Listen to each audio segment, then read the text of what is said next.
This week's episode is brought to you by Trade Coffee. I gotta tell you, I am really digging the Trade Coffee program.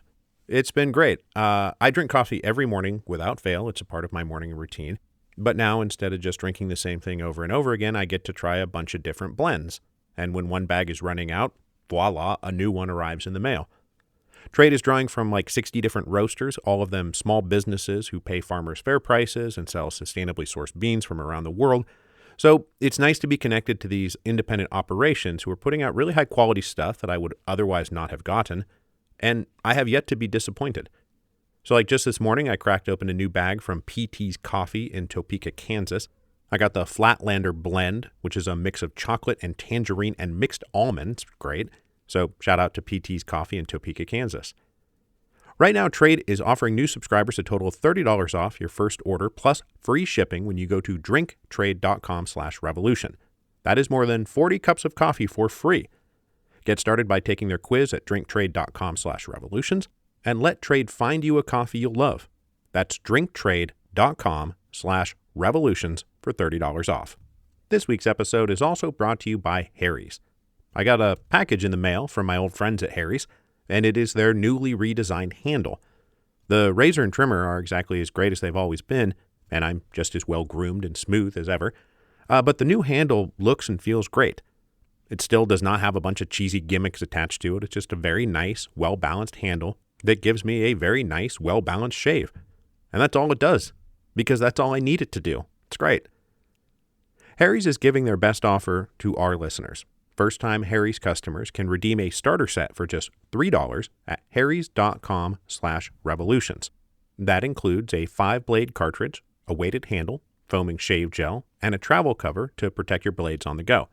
It's a $13 value, all for just $3. So it's got the new look, but the same incredible offer. And there's never really been a better time to give Harry's a try. Go to harrys.com/revolutions today to get your starter set for just $3. That's harrys.com/revolutions. Hello, and welcome to Revolutions. Episode 10.92, Long Live the Bolsheviks, Death to the Communists. Last time we followed the Polish-Soviet War to the ceasefire that effectively ended the fighting in mid-October 1920. This week, we need to turn our attention back to events inside Russia, because one of the big reasons Lenin was so keen to bring the Polish-Soviet War to an end before winter set in was because things were not going so great on the home front. In the 3 years since the October Revolution, the people of Russia had endured enormous hardships and borne often horrendous treatment by the communist regime because they all faced enemies, foreign and domestic, which threatened to overthrow the communists. And as we've seen over and over again, for all the faults of the communists, the workers and peasants of Russia always seemed to rate them as the lesser evil.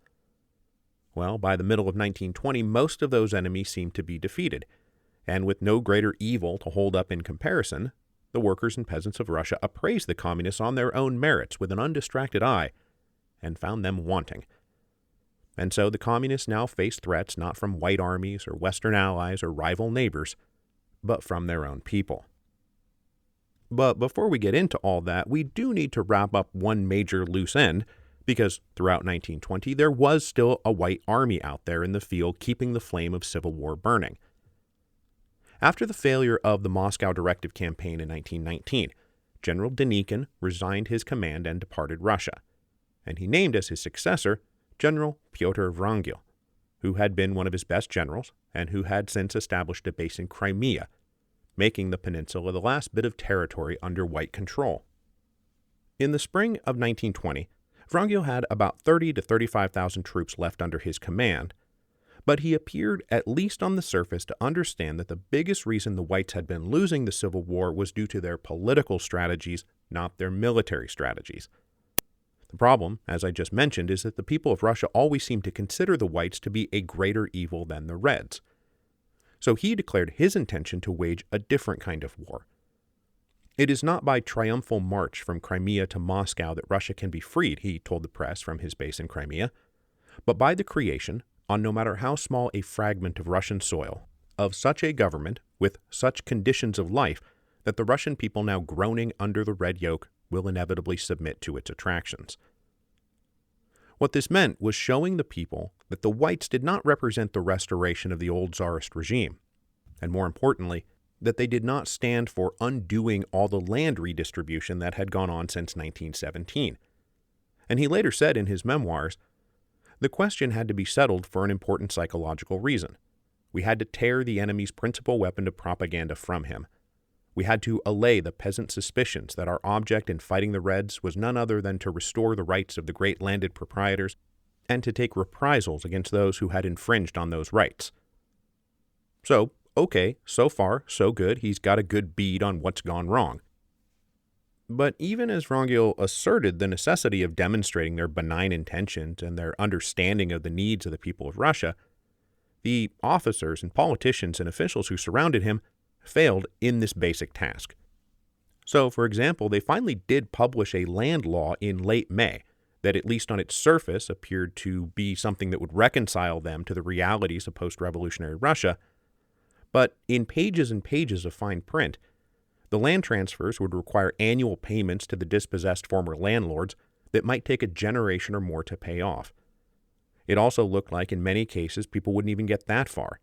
There were 1,000 tiny loopholes written in that would allow former owners to exempt their specific properties from all these transfers.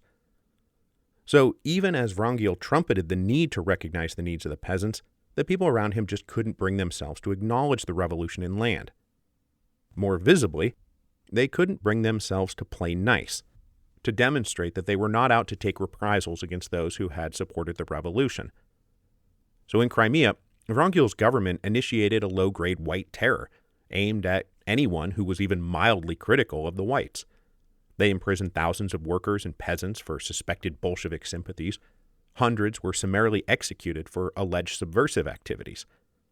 Included in these roundups were also staunchly liberal journalists and professionals who had been loudly anti-communist since 1917 and had spent the last few years serving in the ranks of the whites. But the men around Wrangel lumped them all together and refused to recognize a difference between liberalism and communism. So, if the goal was to deliver, quote, such a government with such conditions of life that the Russian people now groaning under the red yoke will inevitably submit to its attractions, then they were failing miserably, and would thus fail miserably. On the military front, Wrangel initially planned no offensive operations. He just wanted to hold on to Crimea and grow political support slowly and steadily by offering a superior alternative to the communists. His army numbered in the tens of thousands, against a Red Army that was now peaking at 5 million soldiers by the summer of 1920. But his calculations changed when the Poles invaded Ukraine. With the Red Army now forced to turn its attention to their western front, their southern front was clearly vulnerable. So on June 6th, Wrangel launched a little military operation, moving troops both by land and sea up into mainland Russia, aiming to move further into the region around the Don River. The Reds, of course, were so focused on their war with Poland that the Whites got away with this. And for whatever marginal gain it offered him militarily, it cost him politically. Old patriotic officers like General Brusilov were appalled Wrangel would be so cynical as to launch an attack while Russia fought for its life against Poland. So as the Russians mobilized under patriotic banners in the spring and summer of 1920, it was easy to paint Wrangel as a tool of foreign powers, fighting mostly for his own self-aggrandizement at the cost of Mother Russia herself. If he intended to win the Civil War by playing politics, Wrangel was off to a terrible start. Now, when you step back and look at the big picture, it is pretty wild that even at this late hour, the whites couldn't muster a superior alternative to the red yoke, because the red yoke was getting awfully uncomfortable, very heavy, and often fatal. The policies the communists had pursued since 1917 to survive the various crises they faced were becoming truly intolerable. Now, granted, after 6+ years of World War, Civil War, and social revolution, it is not fair to lay the blame for the devastation of the Russian economy, or the suffering of the Russian people, solely at the feet of the communists. But as the military emergencies passed in 1920, people did want to know what the communists were going to do about all this. Were they going to continue the oppressive regime of war communism, or transition to some new policies. Because while the Reds had always represented the lesser of two evils, the lesser of two evils is still evil. And so the Reds were going to have to start providing better answers than, hey, at least we're better than the whites. The general collapse of the Russian economy since the beginning of World War I was vast and deep. The material devastation of its industry and infrastructure had taken Russia back practically to the days before the Vita boom of the 1890s. Crisscrossing armies, political mismanagement, general unrest, chaos, sabotage, and accidents had left Russia's industrial sector in complete ruins. Coal production was just 25% what it had been in 1913. Oil fields were operating at a third of their pre-war level. Mining operations for other vital resources were just a fraction of what they had been. The Allied naval blockades that were only just now beginning to let up had prevented the importation of technology, machinery, replacement parts, and a host of other necessary goods that Russia had relied upon to build up its industrial sector in the first place. So factories that might otherwise have been running had to cut back on production due to a shortage of both supplies and fuel. Exacerbating all this was the devastation to the railroads. Various armies, guerrilla partisans, and terrorist cells had destroyed bridges, torn up rail lines, and blown up engines. This was on top of the virtual cessation of regular maintenance and upkeep. So the transportation networks of Russia were running at just a fraction of what they had been before the war. So even if there had been an abundance of fuel and materials, it was just extremely difficult to get anything anywhere else.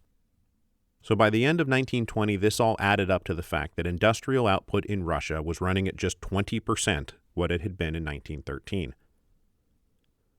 All of this meant the industrial working class of Russia, the political and economic base of communism, was in terrible shape. Life in the cities was horrendous. The scarcity of food and fuel and the necessities of life was at least as bad as it had been in the lead-up to the February Revolution. The communists had continued to print paper rubles with reckless abandon, making wages paid in money effectively worthless. By the end of 1920, the purchasing power of wages for factory workers in Petrograd had fallen to less than 10% what they had been before World War I, a time, let's not forget, when the cities were constantly on the verge of revolutionary insurrection. Now, mostly, workers now had to be paid with ration cards for food or allotments of physical goods that could then be bartered for other things, because Russia was now operating almost entirely on an in-kind economy. And that was even if you could get work to be paid for. With factories shutting down or reducing to part-time production, hundreds of thousands of workers were left underemployed or unemployed. Unable to survive in the city, they mostly decamped in the direction of their ancestral villages. Between October 1917 and August 1920, the population of Petrograd went from over 2 million to just 750,000. Moscow, meanwhile, lost 50% of its population over the same period. As you may recall, communism is supposed to come about when the unstoppable growth of modern industry turns all the rural peasants into urban proletarians. Well, after 3 years of communist revolution in Russia, the exact opposite had happened.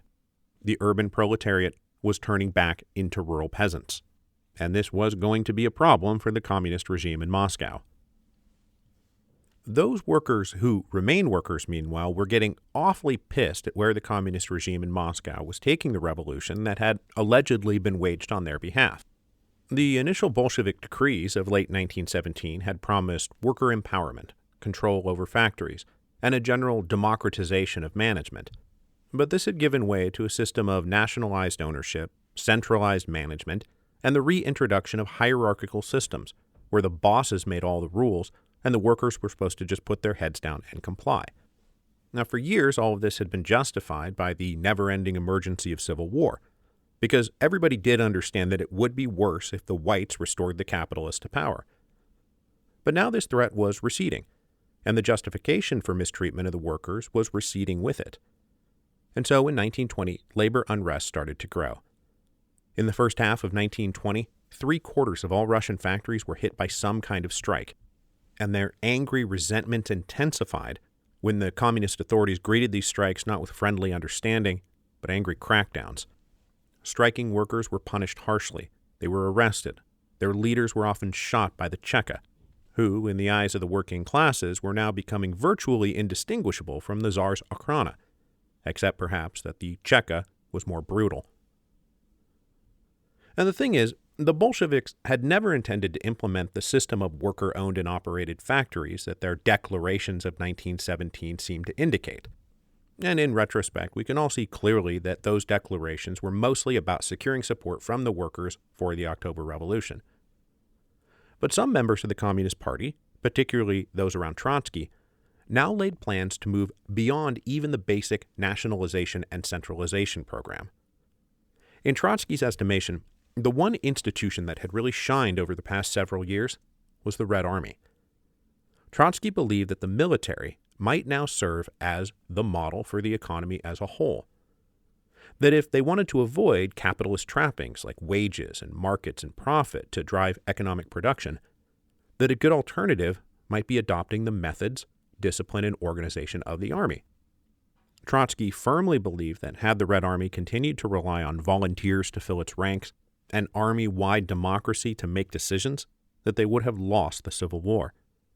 That while the move to forced conscription, professionalization, and iron discipline may not have been popular, it had been the thing that brought them victory. So now Trotsky envisioned a similar move in the civilian economy.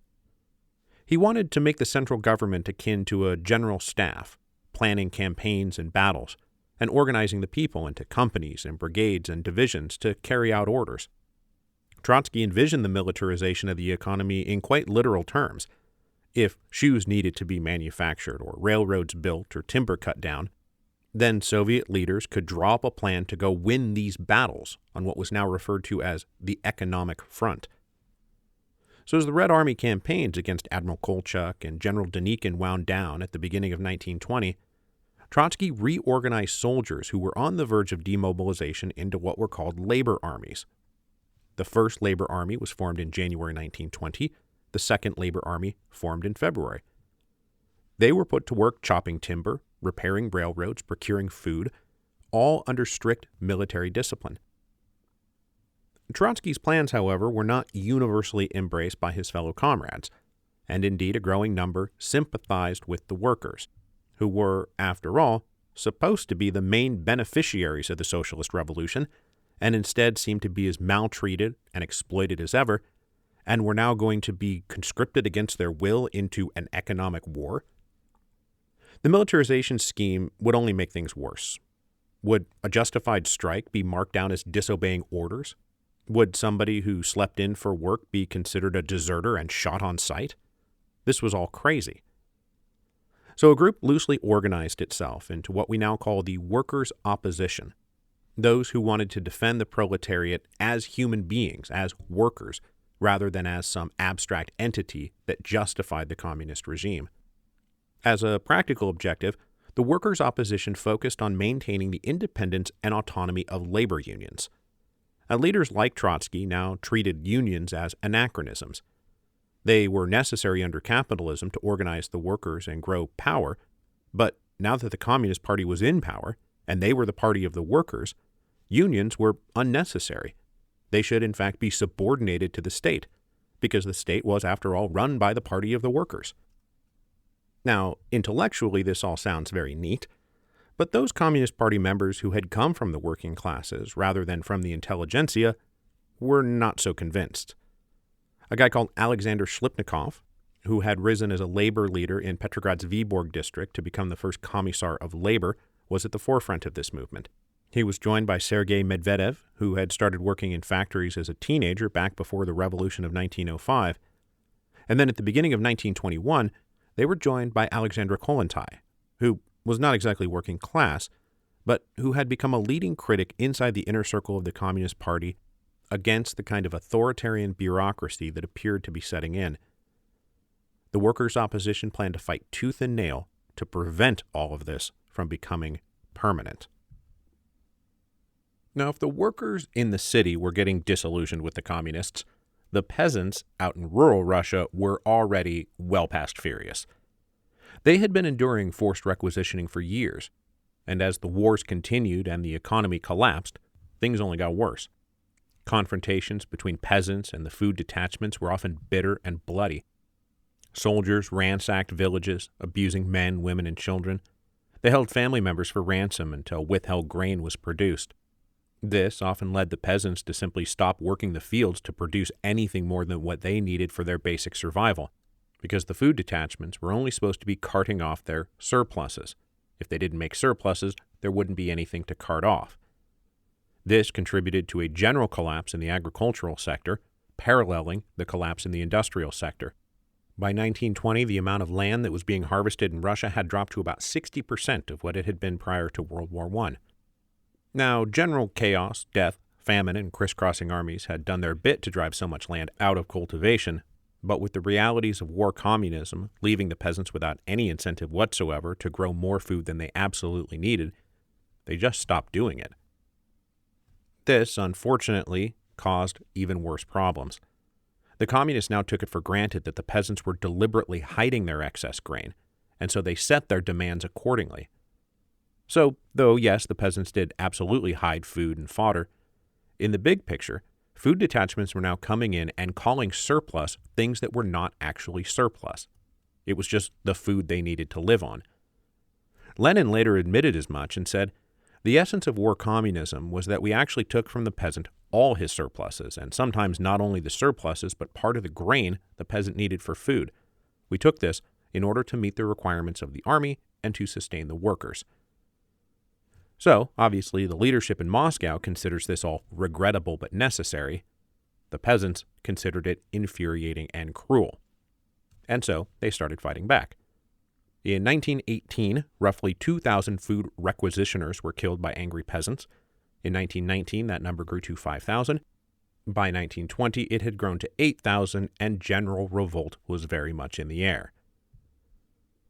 Contributing to the peasant anger was the communist response to the agricultural shortfalls, and that was the introduction of collective farms. Now, we are not yet to the truly infamous collectivization process, but as we've previously discussed, the Bolsheviks had always been aiming for nationalization of all the land and centralized administration of large industrial farms. They believed that was the future of post-revolutionary Russia. Their adoption of the SR land program, which called for giving the land directly to the peasants, had always been a temporary program to win peasant support in the wake of the October Revolution. Lenin absolutely admitted as much at the time. Now, initially, the peasants very much took possession of the land in their neighborhoods, but as the Communist Party found its footing and the Soviet regime entrenched itself a bit, they started holding back certain estates and reorganizing them to run as collective farms, often worked by those unemployed laborers who were fleeing the cities. By December 1920, there were 16,000 state-run farms encompassing nearly 10 million acres of land with 1 million people working them.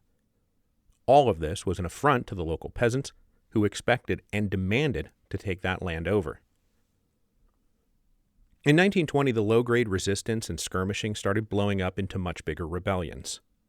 Hundreds of little local uprisings broke out across Soviet territory, in Ukraine, around the Volga River, over in western Siberia, down in the Caucasus.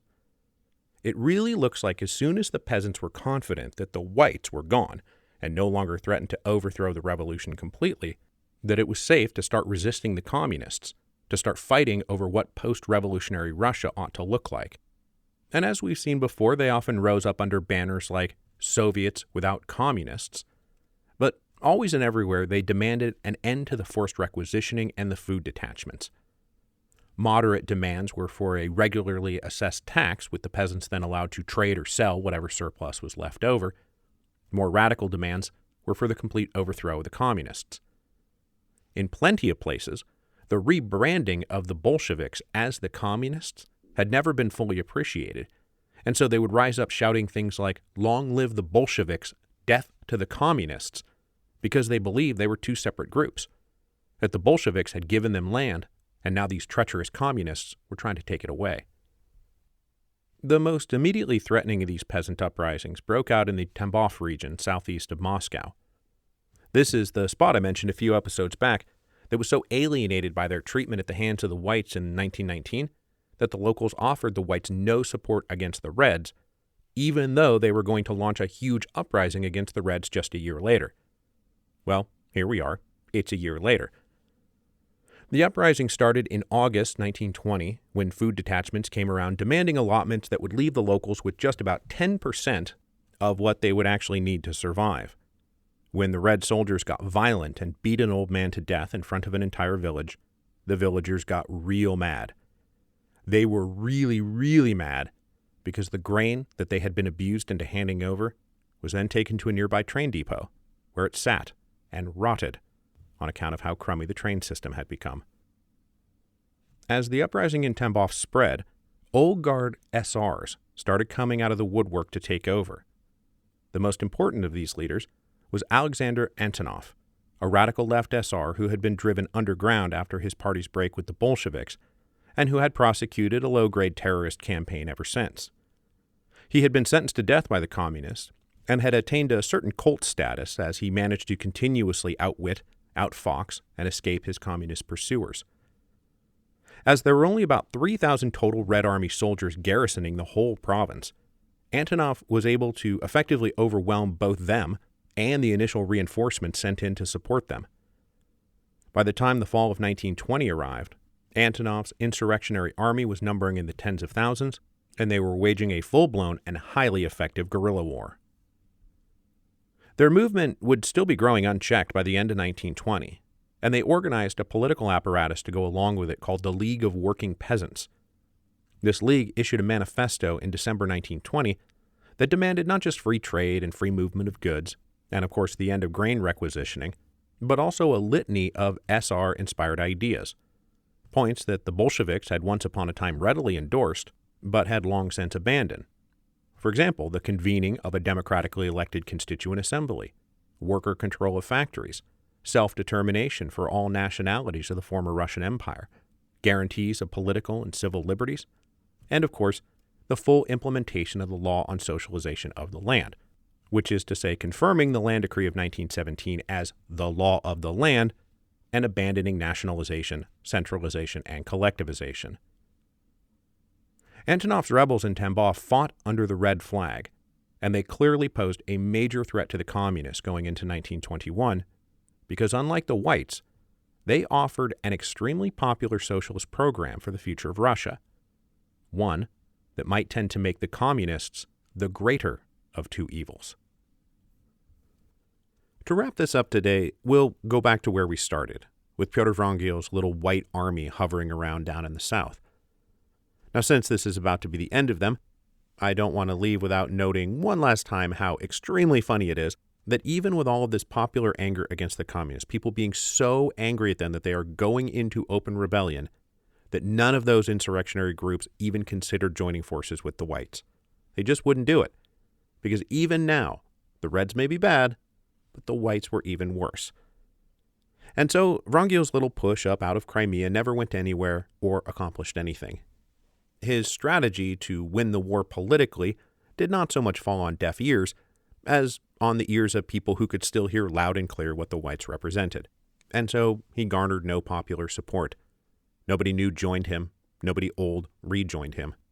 And so as the Polish-Soviet War cooled off in October 1920, the Red Army could turn its attention south with an overwhelming vengeance. They were able to turn 130,000 men against just 35,000 whites and easily push them back into Crimea. The frontal brunt of this Red attack was joined by Nestor Makhno's Black Army, even though up in Ukraine the Reds and the Blacks were already at each other's throats again. That is how much they collectively hated the whites. So after falling back, the whites held the geographically defensible isthmus into Crimea, but Wrangel had concluded the one shot he had of emerging victorious in the Civil War had now been fired, and it had missed. The defense of Crimea was entirely about buying time for his people to evacuate. In late October and early November 1920, 150,000 refugees congregated at several Crimean ports and boarded more than 100 British, French, and Russian ships, most of them bound for Constantinople. After everyone got away, Wrangel himself boarded a ship on November the 11th, a ship poetically dubbed the General Kornilov. And like Denikin before him, Wrangel departed Russia for permanent exile. The last White Army had given up and left. A sad epilogue to this story is that General Brusilov, who had been genuinely irritated at Wrangel for attacking during the war against Poland, and was himself living proof that the Reds accepted patriotic defections, the communists distributed flyers in Crimea over Brusilov's signature, telling officers if they did not evacuate but stayed in Russia and joined the Reds, that they would be fine. They would be integrated into the army. A couple hundred did so. They believed what was written in the flyer. But when the Red Army showed up, they were all arrested and summarily shot. One last little atrocity in a civil war defined by mutual atrocities. So going into the winter of 1920-1921, the military threats to Soviet Russia were really receding into the rearview mirror. And the main threat to the communists was now from all of those worker and peasant uprisings. And with the military emergencies over, something was going to have to give. But unfortunately, it would not give soon enough. And next week, the greatest threat to the communists would not be their ideological and class enemies, nor even the peasants and workers who had supported the revolution without ever being card-carrying Bolsheviks, but instead, from their closest friends and most steadfast allies. No single group had been more important to the Bolsheviks, more stalwart in their support, who boasted more impeccable revolutionary credentials than the sailors of Cronstadt. But next week, their patience too will finally snap, and they will break, angry and disillusioned, into revolt.